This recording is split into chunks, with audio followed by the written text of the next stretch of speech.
কি করে গাছ গাছ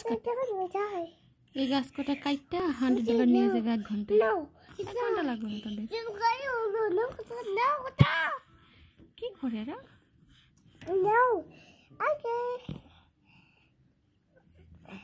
সামনে দিয়ে গাছগুলো একটু বড় বড় হয়েছে এগুলো কাটতে হবে কাটতে গেলে ওরা বলছে আমরা কাটতে দেবো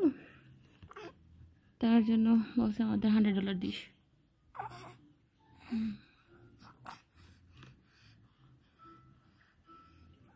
মিনিমাম ওদের কাজ করতে হাইয়েস্ট 1 ঘন্টা লাগবে তার মানে এরা আইটি জবের থেকে বেশি ইনকাম করতেছে পড়ে যাবো তো পড়ে যাবো